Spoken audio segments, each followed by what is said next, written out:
Aí, boa tarde, Luiz. Boa tarde, Yuri. É uma honra estar com vocês, com toda a audiência aí da Fórum. Rad, seguinte, a gente já começou aqui, acabamos de mostrar o vídeo do Xandão falando que quem divulgar fake news nessas eleições vai poder ser cassado, o mandato vai estar em risco, etc, etc. Mas a gente está vendo que a campanha está rolando a todo vapor de fake news. Já tivemos fake news contra o Lula, várias desde o começo do ano. Eu queria que você fizesse primeiro, já de cara, uma avaliação sobre como que vai ser isso nas eleições de 2026. Qual que é o papel da comunicação, como fazer o combate às fake news que a extrema-direita vai plantar nesse ano? Para mim, essas eleições serão pautadas de uma forma muito perversa em relação às fake news, principalmente sabendo que os Estados Unidos e o Trump têm todo o interesse em desestabilizar o nosso processo eleitoral para que eles tenham um testa de ferro aqui, alguém que se coloque numa posição subalterna, que seria muito bem, assim, um papel muito bem feito pelo Flávio Bolsonaro, pelo Tarcísio de Freitas, por tudo que eles já verbalizaram e por todas as articulações que eles fizeram, que resultaram, inclusive, na taxação de 50% dos produtos brasileiros para exportação. Então, nesse sentido, a gente sabe que os Estados Unidos têm preferência, o Trump tem preferência por determinadas candidaturas, e dentro da estratégia de tratar a América, todo o continente americano, como quintal, né, dos Estados Unidos.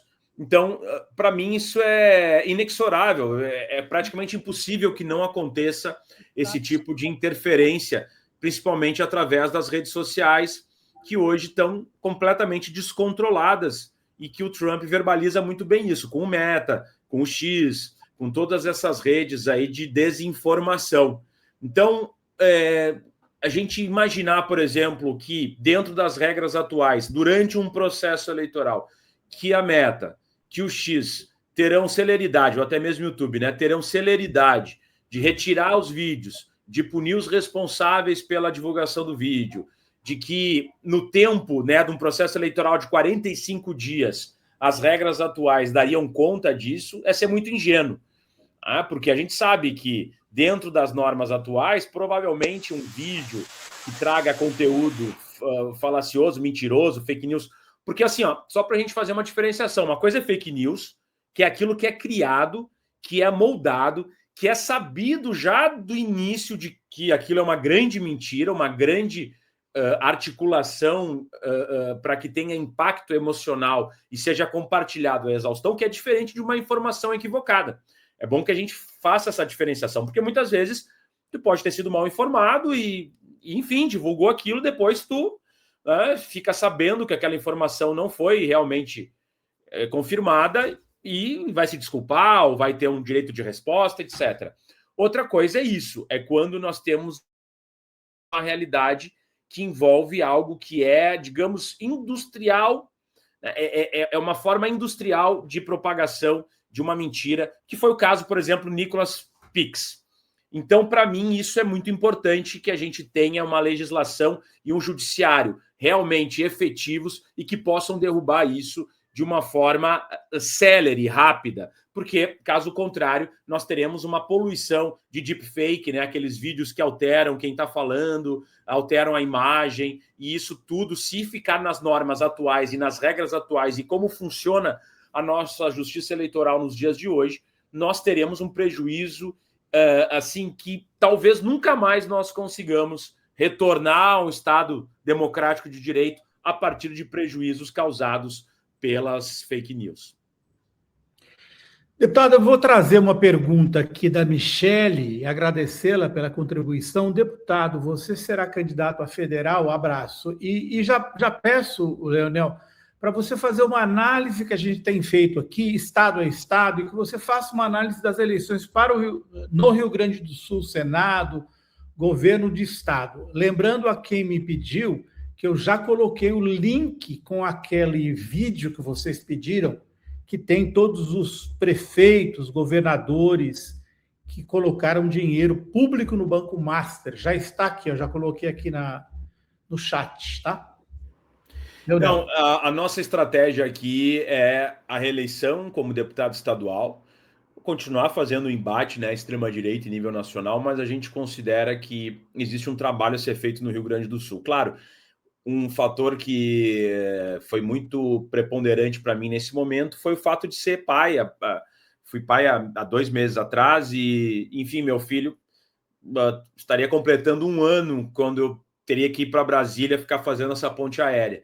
Então, para mim, ponderei aqui em relação à família, né, que a gente consegue, de certa forma, combater a extrema-direita, fazer essa disputa e também ter um vínculo familiar, né, principalmente nesses primeiros anos aí, que é bem importante. Sempre é importante, mas os primeiros anos é extremamente importante por causa da velocidade, né? Eu já tive uma filha, então eu sei como é que funcionam essas coisas. Então, foi uma questão mais familiar, mas, ao mesmo tempo, também o nosso objetivo a longo prazo é incidir nas eleições municipais de 2028, tanto aqui na capital, em Porto Alegre, quanto no interior do Rio Grande do Sul. Nós não tivemos resultados positivos nas eleições municipais, né, nas últimas eleições municipais de 2024, né, nas eleições de 2024, então nós precisamos ter um foco nas eleições de 2028 e, como deputado estadual, a gente consegue ter mais capilaridade, mais presença dentro do estado e dentro dos municípios e dentro de Porto Alegre, nos bairros.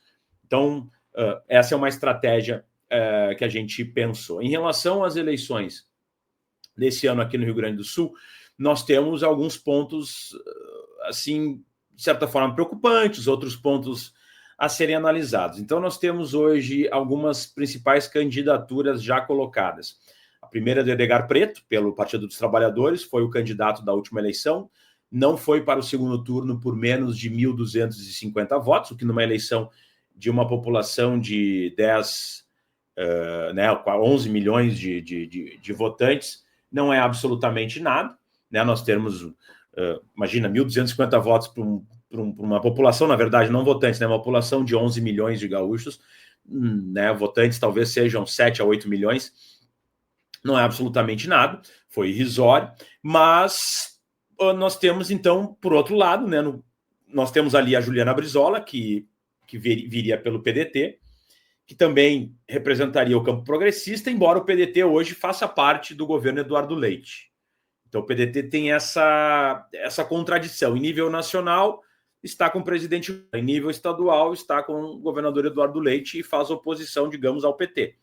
A nossa bancada na Assembleia Legislativa são 11 deputados do PT, e o PDT são 4, e os 4 são da base governista do Eduardo Leite. Então, teria Edgar Preto, candidato do PT da última eleição, que não foi por 1.250 votos, a Juliana Brizola, que foi candidata à prefeitura em 2024, não foi ao segundo turno, mas tem uma boa posição nas pesquisas, mas o PDT também não fechou ainda o que vai fazer, porque como uma parte permanece no governo Eduardo Leite, a tendência é que um setor do PDT possa vir apoiar o Gabriel Souza, que é o vice-governador do Eduardo Leite, e que virá como candidato do grupo atual do governo para supostamente seguir, né? Vamos chamar de reeleição do projeto atual, já que o Eduardo Leite não pode ser candidato. Então, o Gabriel Souza, vice-governador, é o outro candidato do MDB e está tentando costurar alianças com o PDT, alianças com a União Brasil.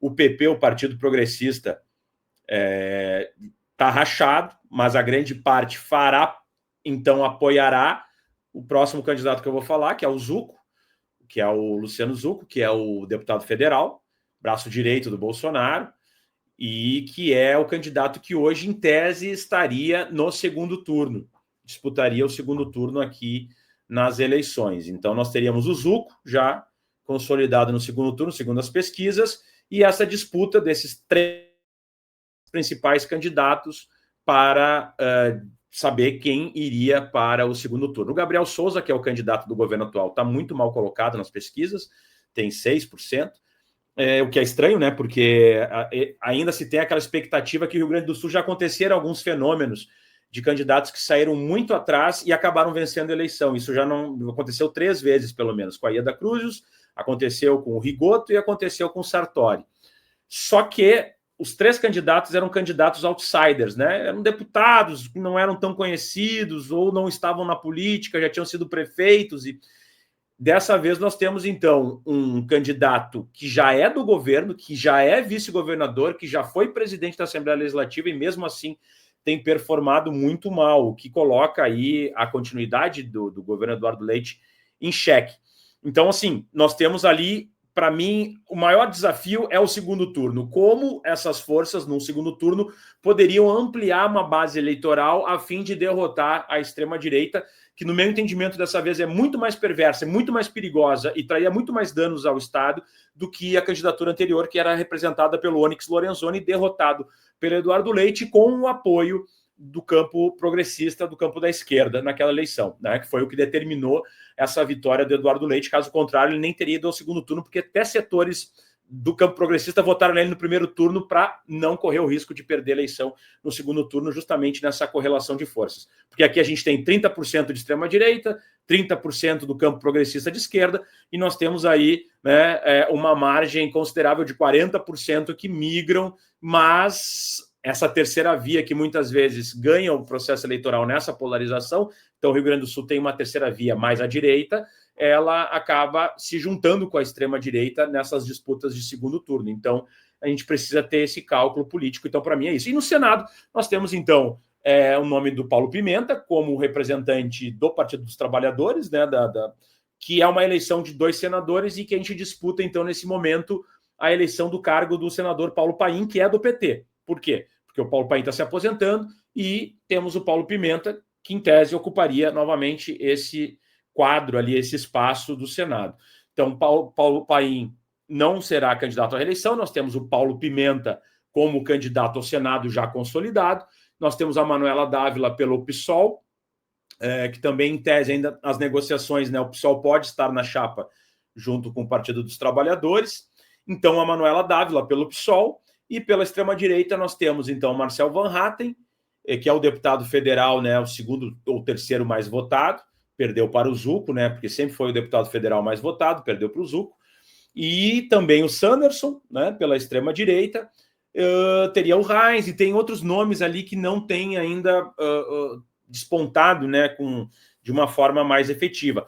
O próprio ex-governador Rigoto pode vir a ser candidato ao Senado, existe um debate sobre o próprio Sartori vir ao Senado, que já foi governador também, a própria ex-governadora Ieda Cruzius. Então, o quadro ainda não está definido para o campo da terceira via ou da direita. Então, a gente tem uma definição mais dos quadros da esquerda e da extrema-direita, né? Essa terceira via, a centro-direita ou a direita, enfim, ela não ainda consolidou as candidaturas que vão fazer essa disputa, mas que, no meu entendimento, nós teremos uma polarização muito forte, tanto na disputa estadual, para governo do Estado, quanto para o Senado. Ô, Rad, queria aproveitar e trazer aqui a gente teve nessa semana agora, né? Teve a marcha do Nicolas. A gente teve muita gente glorificando a marcha do Nicolas como a unificadora da direita. Mas até para trazer uma notícia já para a nossa comunidade, a gente teve o Marcos Pereira, que é o presidente do Partido Republicanos, um partido do Centrão. Ele negou apoio à candidatura do Flávio e afirmou que o candidato dele é o Tarcísio. Ou seja, a marcha do Nicolas uniu a direita, pero no mucho, porque eles ainda estão se degladiando acerca do ticket presidencial. Está aí matéria da Letícia. O Marcos Pereira afirmou que o apoio à pré-candidatura do Flávio não é consenso na direita e ele afirma, não há dúvida, que meu candidato seria Tarcísio Gomes de Freitas. O Tarcísio é do Republicanos, o Marcos Pereira é o líder do Republicanos, é uma figuraça lá da Câmara dos Deputados em Brasília. Queria que você fizesse uma avaliação. Pode falar. Pereira fez a harmonização facial e viu, Leonel, todo mundo que faz fica igual. Não sei se você notou isso. Todo mundo que faz a harmonização facial fica tudo igualzinho. Como mudou? Se harmonizam iguais, né? Não, para mim é claro que o candidato mais competitivo da extrema-direita é o Tarcísio, mas a gente tem que compreender alguns dados. Eu gosto de usar um exemplo acho que foi... Eu nunca sei se foi umas 4 pesquisas atrás, ou umas 3 pesquisas atrás, para a eleição presidencial, que a gente teve o seguinte quadro, que eu achei muito inteligente essa maneira como eles fizeram pesquisa. não sei se foi a Quest, eu não me lembro qual foi, mas foi uma bem conceituada, que era o seguinte, eles botavam o Lula e colocavam Flávio Bolsonaro e Tarcísio de Freitas no mesmo quadro ali, né, de respostas. Isso era interessante, porque no primeiro momento pensaria, não, o Flávio Bolsonaro nunca seria candidato com o Tarcísio de Freitas ou vice-versa, né? A gente pensaria dessa maneira. Mas essa pesquisa, ela trouxe uma reflexão muito importante. Por quê? Sempre se vendeu a ideia de que Tarcísio de Freitas seria uma terceira via moderada e que ele poderia modular o discurso dele e ele teria uma ampliação frente ao bolsonarismo. Então ele seria o bolsonarismo mais o campo moderado, não é isso? O cálculo... Então, ou melhor, seria o campo moderado mais o bolsonarismo. Então, ele representaria, em tese, o campo moderado, que eu acho uma tremenda bobagem, porque, para mim, ele é um fascista desgraçado como qualquer outro. Mas tu teria o Tarcísio de Freitas como uma terceira via que colaria o bolsonarismo nele. E essa seria a força dele. Né? Pegar grupos da direita e unificar em torno do nome dele. Esse era o quadro. E aí veio essa pesquisa. E aí essa pesquisa, para mim, ela foi avassaladora em relação ao Tarcísio de Freitas. Botou ele assim como uma figura quase irrelevante para a direita. Por quê? Porque nessa pesquisa eu colocava lá o Lula na posição normal dele, lá, sei lá, 40%, 45% e tal. E o Tarcísio vinha o Flávio Bolsonaro com 27%, eu acho, 24%, algo assim. E o Tarcísio de Freitas vinha lá na lanterna com 10%, 9%. Então, assim, o que demonstra isso? Que essa eleição será extremamente polarizada. E o Tarcísio de Freitas, se não performar como um fascista raiz, ele não tem possibilidade de ampliação de voto. Para mim, isso é evidente, porque, assim, caso contrário, deveria ser Tarcísio com 20 e poucos e o Flávio com 10, e aí tu soma com os dois, dá mais ou menos a disputa com o Lula, não é isso? Não, na verdade foi ao contrário. O Flávio Bolsonaro tem mais força com o Tarcísio de Freitas, sendo que o Flávio Bolsonaro é um personagem que já foi desgastado no nível máximo. O Flávio Bolsonaro, no meu entendimento, não é um candidato competitivo. Por isso que talvez ele não seja candidato. Por quê? Ele tem a função com as milícias, ele tem a função da rachadinha, ele tem a função do chocolate, ele tem a função... Enfim, o Flávio Bolsonaro é o personagem do bolsonarismo, né, da família Bolsonaro, que mais tem vínculos claros com milícias, com crime organizado. Claro, nitidamente isso não importa para a extrema-direita, que adora falar sobre esse ponto. Mas ele é um candidato difícil de não abrirem esse armário dele com os esqueletos que ele tem ao longo de uma campanha. E ele sabe disso, e a extrema-direita sabe disso. Então, eu observo que ainda existe um desespero de um certo setor de tentar colocar o Tarcísio nessa disputa, mas o Tarcísio, de certa forma, tem uma estratégia inteligente, que é a seguinte: ele tem uma reeleição ao governo do Estado, em tese, que ele é o favorito. Em nível federal, ele enfrentaria, né, um monstro político, que é o Lula, que tende a ter, digamos, preferência, ou é o favorito hoje a uma reeleição. E se ele se reelege pelo estado de São Paulo, ele perfeitamente pode aí projetar a eleição, a disputar uma eleição em 2030 com muito mais tranquilidade, com um candidato que vai ter que ser construído ainda pelo campo da esquerda, pelo campo progressista, que vai ter mais dificuldades de firmar alianças do que o Lula tem, né? Porque daí seria uma nova aposta, alguém que não foi testado, ou que já foi testado, como é o caso do Haddad, mas não venceu uma eleição, etc., né? Então, assim, dentro do quadro de estratégia a longo prazo do Tarcísio, ele estaria certo em não concorrer a essa eleição e ir para uma eleição que, em tese, o Tarcísio passa a ser o favorito frente a um novo quadro.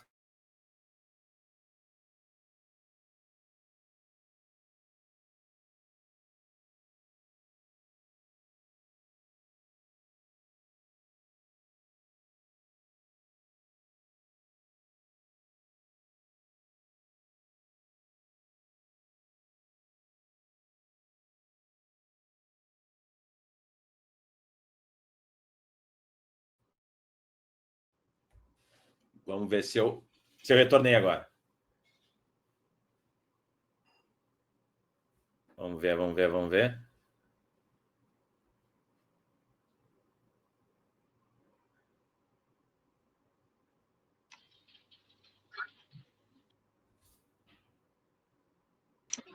Leonel, parece que todo mundo caiu.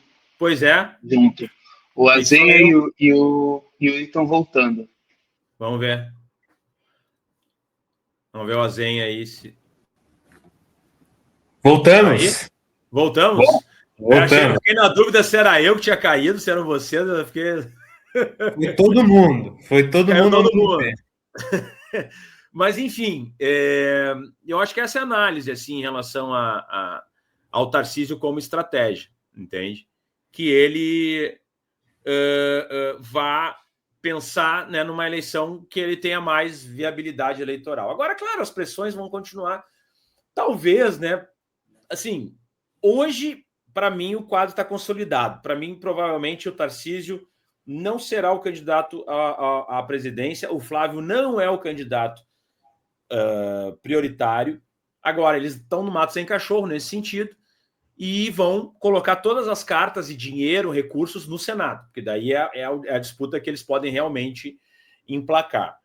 Mas projeto a longo prazo, 2030. Agora, qual vai ser o candidato real, né, dessa extrema-direita? Agora, o fato é, essa eleição de 2026 é uma eleição extremamente polarizada entre bolsonarismo e o lulismo.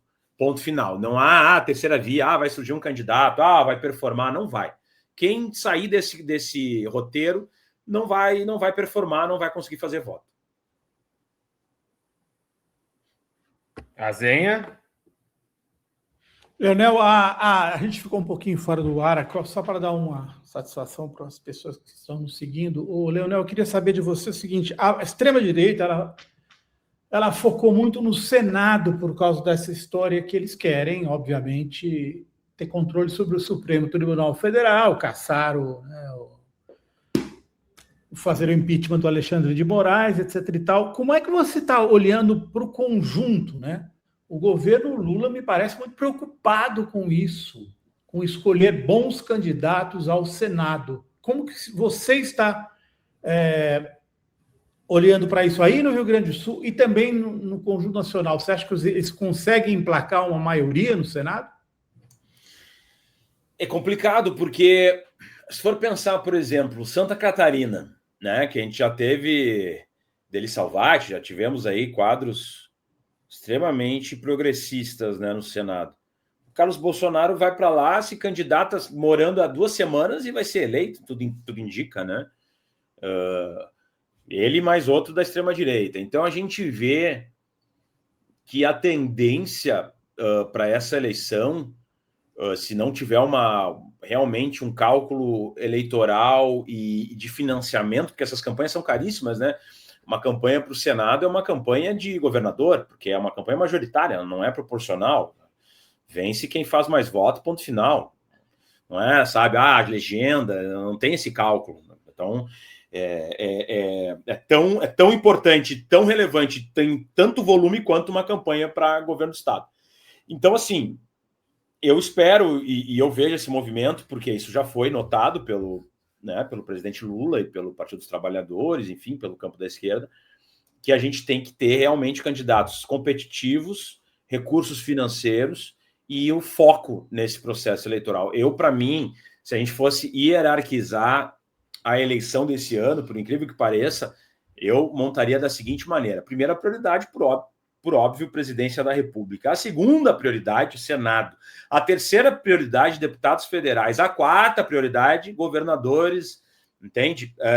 Para mim, assim, eu montaria dessa questão: presidência da República, Senado, deputados federais, governadores, daí deputados estaduais. É a compartimentação que deve ser feita. Então, para mim, o Senado hoje ele está acima das disputas estaduais de governadores. Porque realmente nessa estratégia que a gente sabe e declarada pela extrema-direita fascista, de dominar o Senado. Porque, vamos lá, eu gosto de usar esse exemplo. A Câmara dos Deputados aprovou a PEC da bandidagem, da blindagem, que os políticos não podiam ser investigados pelo judiciário, né? Toda aquela função. Foi para o Senado derrubou. PL antifacção. O governo Lula mandou um PL que realmente combatia as facções. O Derrite saiu da Secretaria da Segurança de São Paulo, foi para lá para deturpar e favorecer as facções criminosas, né? Por isso que eu digo, para mim, isso tem tudo a mão com o PCC. Agora, foi lá, deturpou, distorceu, acabou com o projeto, fez um projeto lixo na Câmara dos Deputados. Foi para o Senado derrubou e aperfeiçoou o projeto, voltou ao projeto original do presidente Lula. E eu não estou falando que o Senado aqui é de esquerda, é progressista, não. Estou dizendo que tem ainda um campo moderado, um campo que pensa políticas, pelo menos de forma majoritária, um campo ainda, por mais conservador que seja, existe uma interlocução, existe uma lógica mínima e um aceite mínimo de questões do Estado Democrático de Direito lá no Senado. Né? Agora, tu imagina, deturpam isso, então o Senado vai ser uma Câmara confirmadora da Câmara dos Deputados, vai ser uma instância confirmadora, de ambos os lados nós vamos ter uma confirmação de uma lógica da extrema-direita, que vai se voltar nitidamente para o judiciário. E se voltando para o judiciário, vai tentar todas as formas, impeachment de ministro, derrubar decisões do executivo. Mas, assim, o pior quadro seria, imagina se eles conseguem ampliar no Senado e eleger presidente da República. Aí nós teríamos o quê? O Congresso Nacional inteiro, né? A Câmara dos Deputados, Senado Federal, a presidência da República contra o STF. E aí não tem como o STF, sozinho ali, 11 ministros, fazerem frente a essa agressão. Então, a tendência, sendo que o próximo presidente escolhe 3 ministros do STF, mais o impeachment, que daí teriam poder para fazer com a alteração da correlação de forças de 3 ministros. Então, tu cria um quadro em que eles conseguem dominar perfeitamente, inclusive o STF. E aí, para quem gosta tanto de falar da Venezuela, que a ditadura cubana, venezuelana e tal, mas o caso da Venezuela, para quem não sabe, essa foi uma das estratégias montadas lá em relação ao judiciário. A gente pode entrar em diversos aqui, debates sobre a Revolução Bolivariana, mas eu quero dizer assim, aconteceu isso. Né? Se alterou a correlação de forças a partir da política em relação à Suprema Corte. E isso faz com que tu tenha uma correlação de forças totalmente vinculada. Então, se tu tem o legislativo, o executivo, o judiciário, tudo na mesma estratégia, e nesse caso aqui no Brasil, uma estratégia fascista de perpetração do golpe, porque o golpe continua acontecendo, inclusive essa caminhada do Nicolas tem todas as características disso. Então, nós teríamos assim um quadro muito preocupante, que colocaria a vida, o emprego, os direitos políticos de praticamente todo o campo da esquerda, e daí o campo progressista, e a direita que se diz moderada não acha que vai ficar de fora, é muito fácil ser passada para comunista, né? A Tronic já virou comunista, a Hasselmann já virou comunista, todo mundo vira comunista, então aí a gente entraria de forma legítima, digamos, na lógica fascista, que é mais ou menos o que está acontecendo nos Estados Unidos nesse momento. Através do voto, através das escolhas, tu implementa um Estado autoritário e diz o seguinte, não, fui legitimado, eu falei, eu tentei dar um golpe, vocês votaram em mim novamente, então eu tenho autorização total para fazer o que me der na cabeça. Ô, Rad, olha só, primeiro fazer os saludos da Michelle e os meus. Saúde para o bebê, parabéns, papai, Leonel Rad, que bacana. E agradecer o Kennedy, que mandou um super sticker aqui. E vou encaminhar minha última pergunta. Tu já entrou no tema, então vamos lá. Queria que tu fizesse uma avaliação do impacto da Marcha da Vergonha do Nicolas Ferreira. A gente teve o caso do Raio, a tragédia do Raio, lá na Praça do Cruzeiro. A gente noticiou, inclusive, uma pessoa que está na UTI até agora por conta desse fato. Queria que você fizesse uma avaliação, o que isso significa politicamente, se isso vai mudar o tom do ano de 2026 ou fica por aí mesmo? Eu acredito que não tenha um impacto de virada de chave. Ele tem um impacto de mobilização dessa base que estava meio sem ter o que fazer, né? É o que eu sempre digo. Fecharam os bingos, né? Muitas pessoas ficaram sem ter o que fazer no domingo. E aí tem que precisar atos aí em frente de quartel, tem que... E essas pessoas precisam de mobilização constante. O fascismo ele precisa dessa mobilização constante, um ato, uma manifestação, precisa estar na frente de quartéis, precisa estar numa teoria da conspiração. Chegaram a dizer que o raio foi por causa das antenas HAARP e que aquilo foi pensado pelo Lula para dar um... Tu cria uma coisa do tipo, nós estamos lutando contra o mal. E, para mim, ele tem esse viés de tu criar mídia, de tu criar mobilização, de tu criar que existe algo acontecendo, e esse tom messiânico, né, meio Antônio Conselheiro, eles já misturaram com Martin Luther King, misturaram com Gandhi, misturaram com Jesus Cristo, todas as pessoas que não têm nada a ver com o que eles defendem, né, mas, enfim, bizarro, mas usaram, né? Ah, ele parece Jesus Cristo, vamos limpar os pés de Cristo, vamos lavar os pés de Cristo, né? Vamos pegar, a marcha de Martin Luther King, e a marcha de Mahatma Gandhi.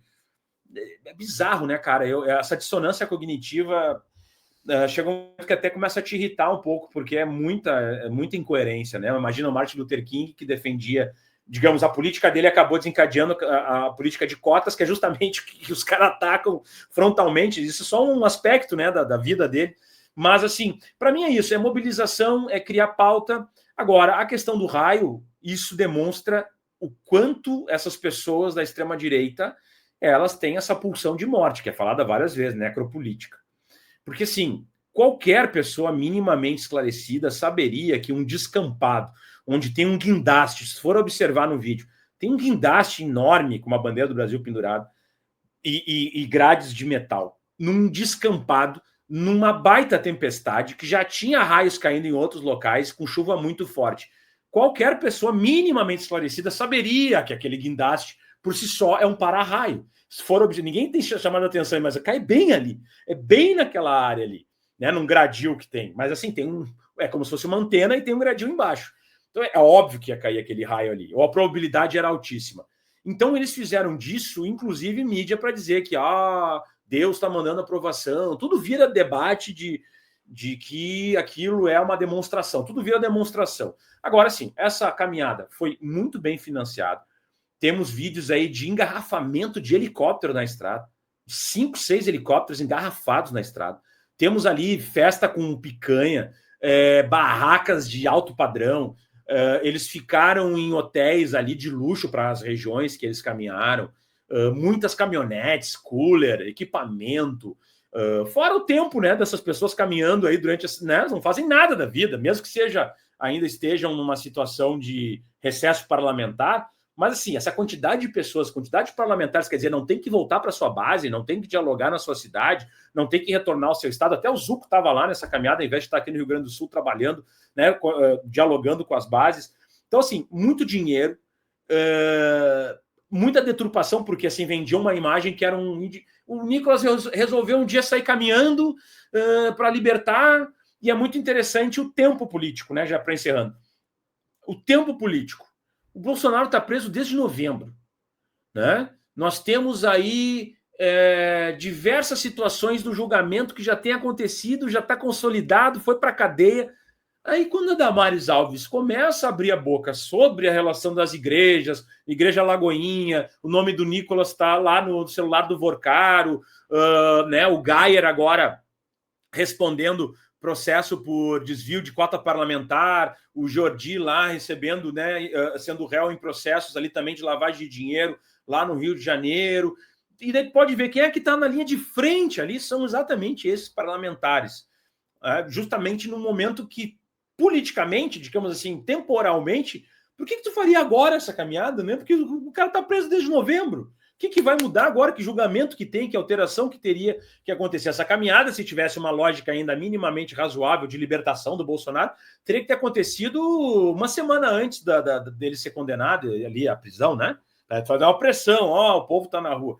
Então, assim, é tudo uma forma de mobilizar e tirar o foco de questões que estão chegando nessa extrema-direita, inclusive em Brasília, lá com o Ibanez. Não por acaso a vice-governadora do Distrito Federal foi uma das mais incisivas no apoio, e ela provavelmente está muito envolvida nessa questão do BRB, Banco Master. Então, para mim, é um desvio de foco também que aconteceu a partir desse ato. Mas, assim, um ato de 18, 19 mil pessoas não altera a mobilização, isso só demonstra que tem idiota para tudo, para escutar discurso de fake news, discurso mentiroso, e que eles vão estar mobilizados na eleição de 2026, mesmo que coloque um poste ali, qualquer coisa que colocar, essa galera vai estar mobilizada dentro dessa paranoia. Tem os paranoicos, né, e tem os caras que pensam de uma forma, digamos assim, maquiavélica a política eleitoral nesse ano.